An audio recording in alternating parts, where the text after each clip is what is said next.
panel chair. So as advertised, this panel will look at the reception of pre-Abrahamic religion in modern metal music. And without too much further ado, I hope to introduce our first speaker of the afternoon / morning, depending on where you are, Giordano Calvi. Giordano is a graduate of a master's degree in ethnomusicology from the University of Pavia, and is now, similarly to myself, working on a PhD, good luck there, I'm hoping for a doctorate, in musicology at Nova University in Lisbon, with a particularly keen research interest in black metal in the communities of Portugal, with a focus on concepts of authenticity, localized senses of belonging, and Walter Benjamin's concept of the aura.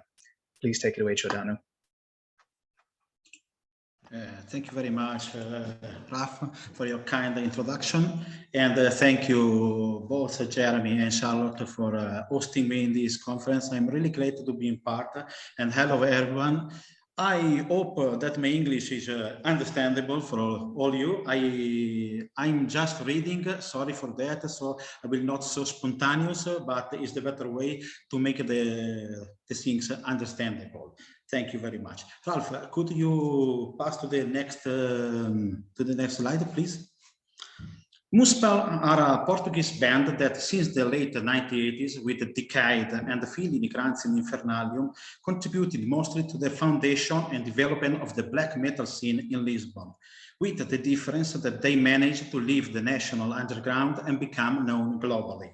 Over the years, their musical style has changed a lot, always maintaining a connection with their own past that has never been repudiated, to reach what they, on their official Facebook page, define as dark heavy metal. The first steps in metal music were dedicated to a personal form of black metal, influenced, as in the case of Decade and Fili Migrantes in Infernalium, by bands like Venom, Celtic Frost, Bathory, Slayer, Metallica, Sepultura, but also by scenes like Root and Master Summer from the Czech Republic. As in the case of other bands, they use suggestive and esoteric pseudonyms, hiding their real identity. Thus, the band was formed by Langszoyer on vocals, Mala and Mantus on guitars, Tetragrammaton on bass, and Nisroch on drums. With the international success obtained with the album Wolfart, 1995, Muspel changed to another kind of metal sound, more akin to the gothic metal. Some of the old members left the band and new ones substituted them. Further, they decided to start using their real names.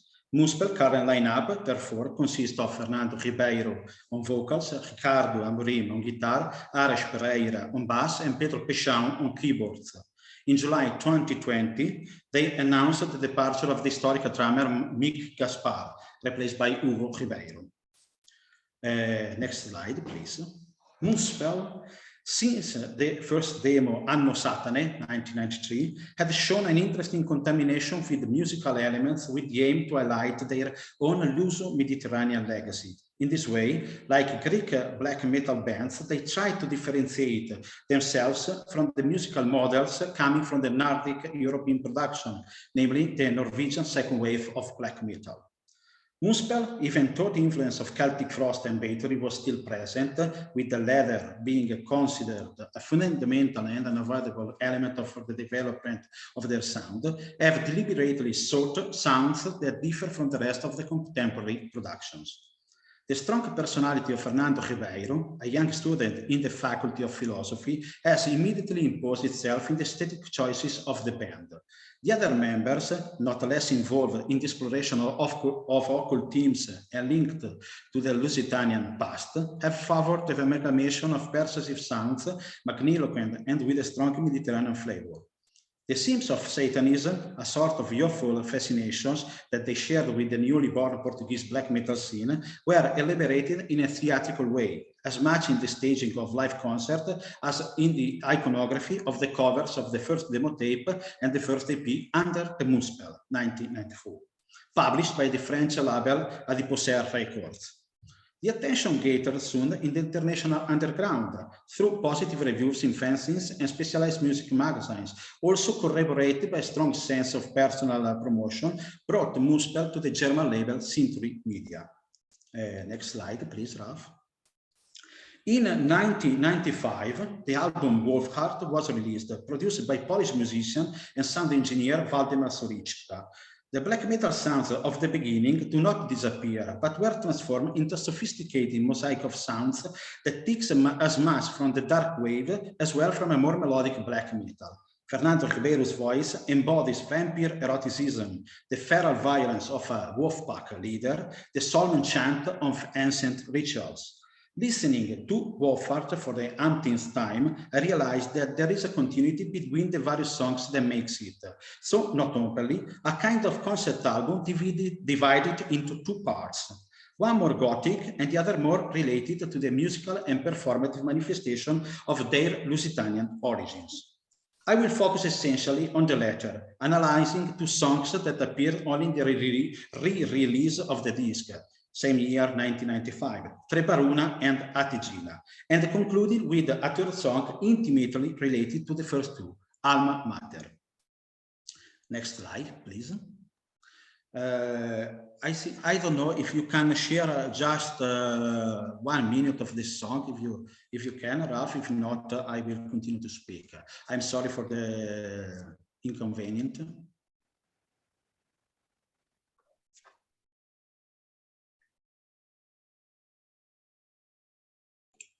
Trying to share Trebaruna, seeing if it will play.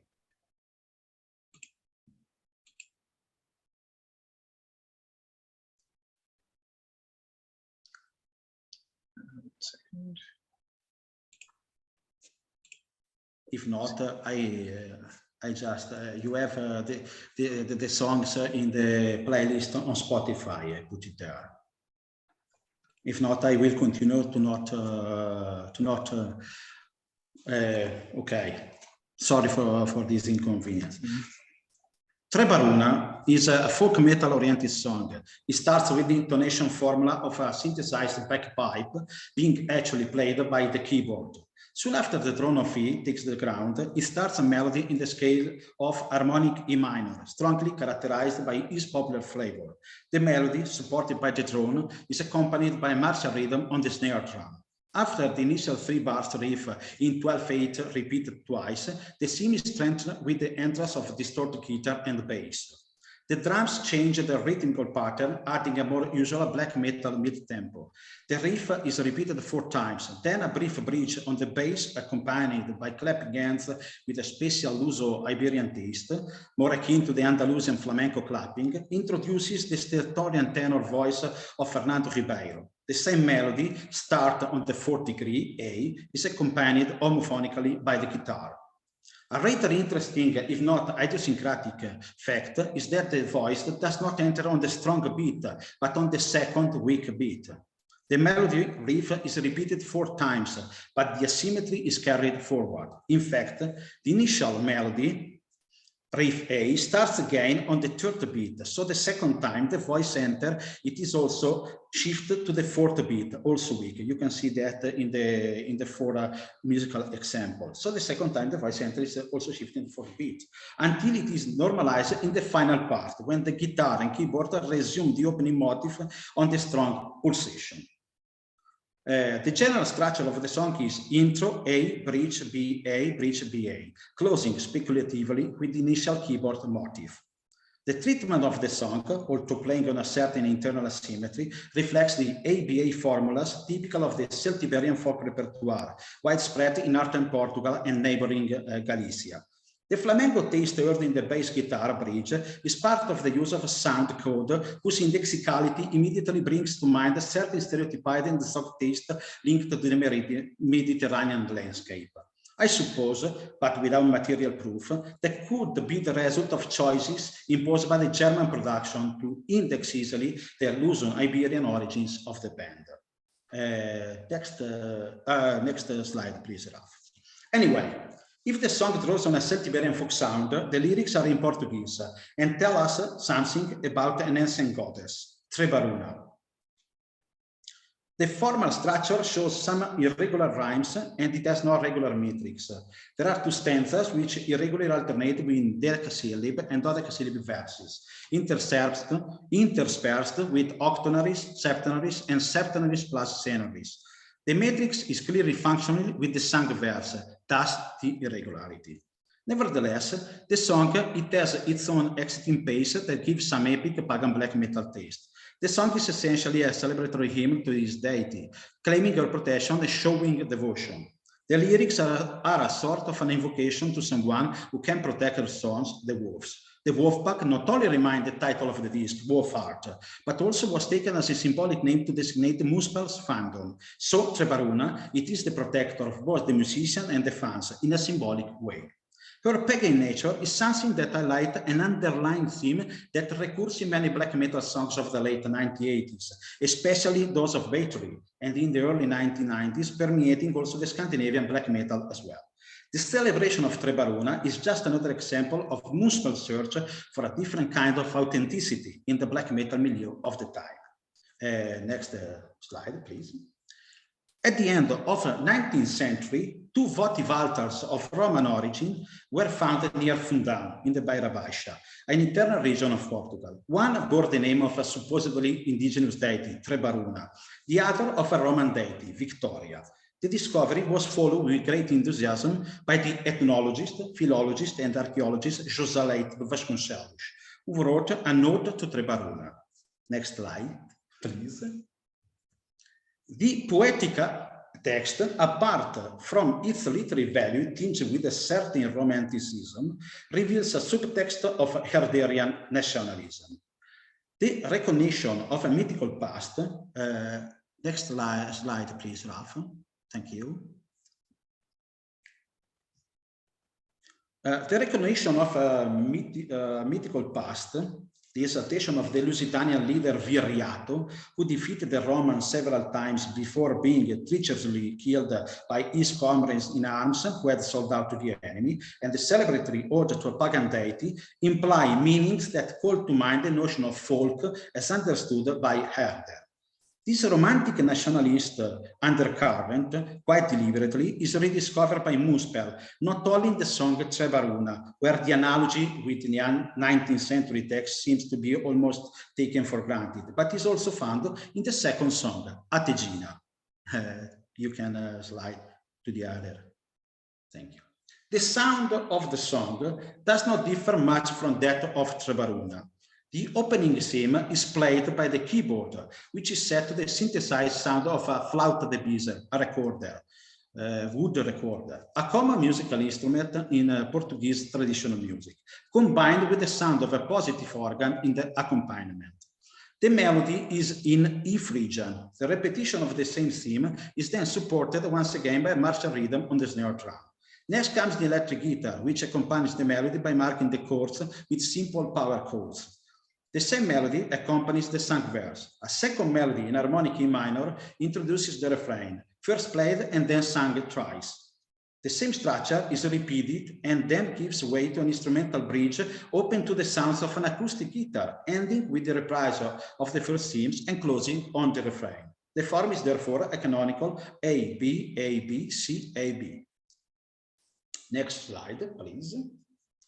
The lyrics have more systematic structure, trying to use both rhymed couplets and alternate rhymes. The metrics show some irregularities due to singing functionality, even if they are lesser than the ones met in Trebaruna. However, the pace is more vivid than of Trebaruna, and the song is less celebratory, more ritual, depicting a painful and dreadful goddess. The song, it also depicts scenes of war and glory. The refrain draws on a sort of Latin devotio, but the accuracy of Latin is later neglected. The use of Latin is more picturesque than essential for conveying a message. Yet there is a certain devotional afflatus that mixes words like devotio and consecratio with an unspecified sacred spring, perhaps a Stravinsky reminiscence, and an enigmatic capitis amore dire, terrible love headache. Apart from the impressions of Latin grammar, what emerges is the reference to a divinity which, according to the most recent archaeological studies, seems to have a certain affinity with the pagan rites linked to the cult of Proserpine. It is even supposed that Ategina is nothing more than a superimposition of different cults linked to various family divinities, rulers of the afterlife or linked to agrarian cults. Apart from the historical and archaeological context, José de Vasconcelos was one of the first to mention the Luso-Iberian cult of Ategina. The Muspel interest in these two Lusitanian deities can be found in the explanation given me to the Lisbon musician and archaeologist Ricardo Campos. He is the guitar bass player of Fili Negranium Infernalium, a black metal band that was born at the same time as Muspel. Participating as an active member in the then emerging Portuguese black metal scene, he also accompanied Muspel's growing interest in Lusitanian mythology, and especially in the historical philological work of José Leite de Vasconcelos. According to him, in those days, it was mainly João Pedro Tetragramma Tonares, the Muspel guitar bass player, who took those themes to Muspel. I remember they read Leite de Vasconcelos, Religiões da Lusitânia. Next slide, please. Lusitanian religions. Probably the greatest scholar of this subject that ever lived in Portugal. His erudition was huge, but of course you have to think that those volumes are a century old and out of date. Both deities were approached by Muspel with great poetic freedom. We don't know much about them. Next slide, please. Ategina was worshipped mainly in the Cáceres area of Spain, but there are also altars dedicated to her in present-day Portuguese territory. She was undoubtedly an important deity, perhaps of an agrarian nature, who was sometimes identified with Proserpina. A curiosity is that there are one or two altars to this goddess in Sardinia, certainly because a contingent of soldiers was established who went there from here. Trebaruna is even more problematic. I don't even put my hands in the fire as to whether it is a goddess or a god. The area in which this deity was worshipped is more or less coincident with that of Ategina. It could perhaps have been a deity of protection for a people or a community. It is all very speculative. End of quote. Next slide, please. Thus, from the mouth of a witness of the times and nonetheless an archaeologist, it emerges quite clearly the freedom Muspel took in reinventing a Lusitanian pagan past for the purposes of their black metal proposal, tinged with indigenous paganism. Both the lyrics and the music draw on a creative use of a pagan and folk themes.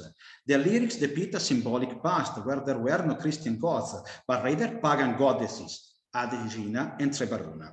The music draws on a black metal reinterpretation of invented folk themes, following simple musical structures and folk-like melodic lines.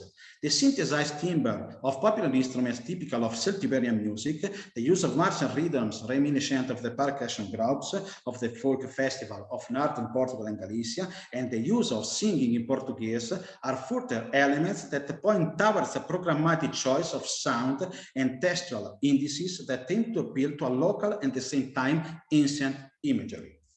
As pointed out by the ethnomusicologist Miguel Almeida in the Portuguese Music Encyclopedia under the entry Muspel, next slide, please. The melodic traces associated with a ternary metric uncommon in heavy metal, the harmonic construction and the reference to traditional or ancient instruments, bagpipes, accordion, organ, etc., emulating synthesizers, constitute archaic elements that shape a symbolic universe whose mystical and supernatural character is associated with the ancestral cultures and the origins of nationality. This way of combining an ancient past with modern forms of musicking finds a perfect match in the song Alma Mater. Next slide, please. By Muspel, featured on the same disc as Trebaruna and Ategina. With time, Alma Mater has become a kind of symbol song, almost an anthem, with which Muspel celebrate their Lusitanian identity and pride, as shown in an extract from the video that they propose, but unfortunately we cannot watch it. So I will continue. Some elements of the traditional music from Portugal are clearly heard in the guitar introduction, taking up the forms already heard in the previous songs. What is most important is the dichotomy between the lyrics in English and Portuguese. The English one speaks explicitly of a mother tongue, as if it were a deity akin to Trebaruna and Tatejina. It is an invocation by one of her children, the purest breed, emphasizing a distinctive degree of authenticity, of right by born. The refrain in Portuguese is a controversial quotation from a speech by António de Oliveira Salazar, author of the authoritarian government called Estado Novo, New State, that lasted until 1974. Following the rejection of foreign allies during the colonial wars in Africa, he uttered the phrase proudly alone, which is counterpart to the rest of the refrain, Ancient glory, return to us, alma mater. Em português, grande costas o mundo, orgulhosamente sós, glória antiga, volta a nós, alma mater. This mix of past and modern, reinventing a lost pagan world and reinvigorating it by quoting a recent controversial past, highlights the ambiguity of using symbolic elements that, in one way or another, generate distorted associations. Moonspell have often rejected Salazar dictatorship, claiming that the song was about them feeling alone in facing certain difficulties at the beginning of their career. Once they overcame them, they refer to the verse proudly alone, orgulhosamente sós, solely and exclusively to emphasize overcoming adversity without anyone's help. Regardless of what the Moonspell claim, there is no doubt that the symbolic power of the past acts powerfully on the imagination of those who listen to certain categories of music. The stronger the energy transmitted by an expressive practice, and the black metal or metal music in general is a generator of undeniable power, the more certain meanings take on an indisputable symbolic value. Moreover, the more an imaginary is linked to supposed myths of origins or to historical moments that have marked emotionally and physically the people of a nation, the more the possibility of trespassing into the territories of ethno-nationalism emerges. The step towards a more extreme form of nationalism, such as that represented by National Socialist black metal, is very short. Next slide. Fortunately, in the case of Moonspell, the critical capacity to distance themselves from certain instances has remained, demonstrating over time an open attitude to differences and the showing, albeit with a little too much emphasis, an attachment to their Portuguese origins, making themselves ambassadors of a culture with a long history. Next slide. There are further rigs if you want. And thank you. Obrigado. Grazie for your attention.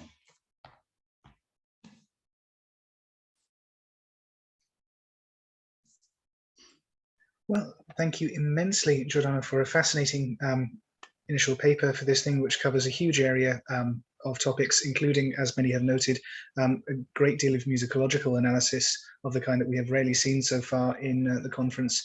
In terms of starting questions, our first one actually comes from co-panelist Greg, who wishes to ask if there is any connection between the way in which Moonspell and other bands of their nature have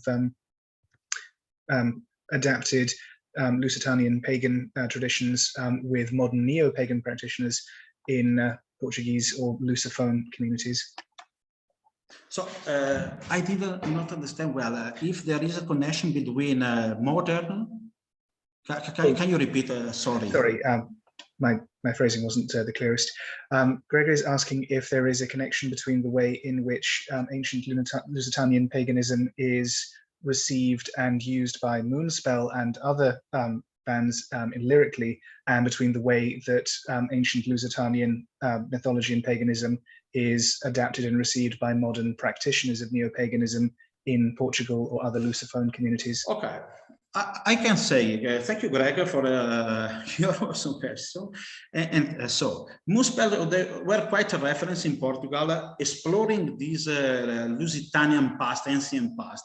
And I can say that José Leite de Vasconcelos' book are really still considered also in academia as really referential. But in the case, I don't know of neo-paganism practitioners, because in my connection with black metal bands, they spoke about I am a pagan, someone told me, but without reference to this. But I know for certain that there are two bands, at least one that is called Celtic Dance, that used the same topics, but also in a nationalist, really proud national way. Also, they were accused of being a national socialist black metal band, and they used the Black Sun in their disc.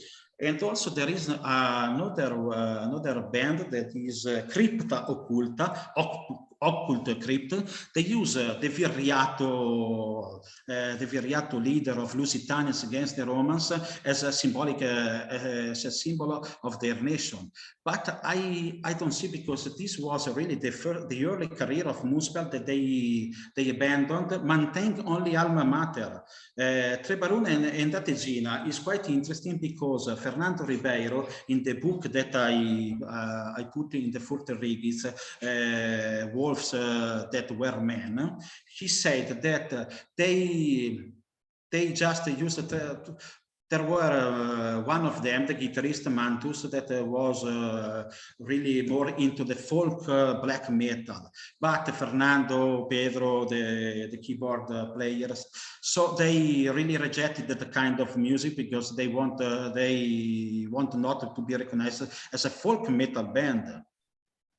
Because in that period also it emerged some Finnish black metal, like mixing black metal like Korpiklani, and then the other one that's really famous, but I don't recall the name. So they were also Shylock from England. I don't remember the name perfectly. So about the modern process of neo-paganism in Portugal, I cannot say, because there are a lot of Portugal is really a country with a lot of stuff. If you think about the Boom Festival, that is quite an hippie new age festival in the center of the Portugal, in the same area of these past goddesses. So maybe there is a connection that I cannot say, really. I focus more on the music more than on the modern practices. Thank you for your question. Thank you for your answer. That was a very good attempt. If I may abuse my privileges as panel chair to ask a question of my own, one thing that struck me particularly about your discussion and your answer to the previous question was this idea of accusations of nationalism versus different constructions of nationalism and ethno-nationalism in a Portuguese context. Is there a possibility with bands like Moonspell very much setting themselves against the Salazar dictatorship and its legacy of contrasting levels of nationalism or national construction, so attempting to recreate an older, less overtly fascistic or dictatorial version of Portuguese-ness, as it were, or Portuguese national identity? Or is this merely leading into the same problems of ethno-nationalism that we are seeing recurring in other contexts? So this also it's a difficult question, because dictatorship in Portugal ended really 40 years ago. So it's really vivid in the memory of people, the dictatorship, also in the 40, 50 years old, you know, and they have, like in Italy, the 25th of April is really a symbol of resistance against any kind of fascism or neo-fascism.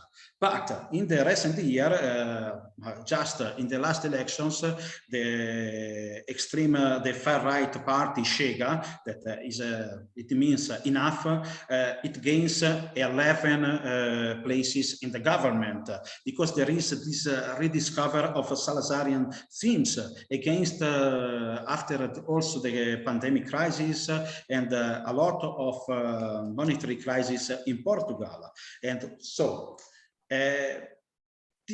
but when Municipal, they start to write these songs, above all Alma Mater, more than Trebarune and Dattegina. Alma Mater is really controversial, but now it's like an anthem. All the Portuguese I saw in my ethnography, all the Portuguese, when they play these songs, participates with the heart, singing all together with the band, Orgulhosamente Sós, that is this controversial phrase of the dictatorship, because they don't know anything of that, I think.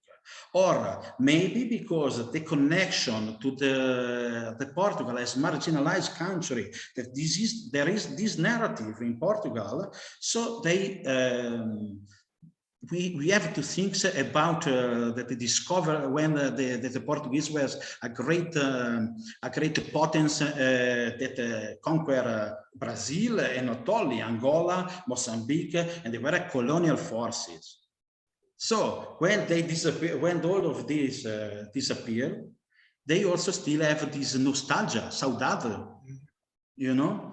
Also of the ancient past, they have a kind of story of one of the ancient kings, Dom Afonso I, that going to Africa for a war campaign and never returned. And they still today this, you are waiting for Dom Afonso, like you are waiting to the Messiah, you know. So there is a lot of these undercurrent themes that they sing a lot of the past, but one of them in a nationalistic way, but other no. And so Moonspell, I think that Alma Mater lost this controversial over the time.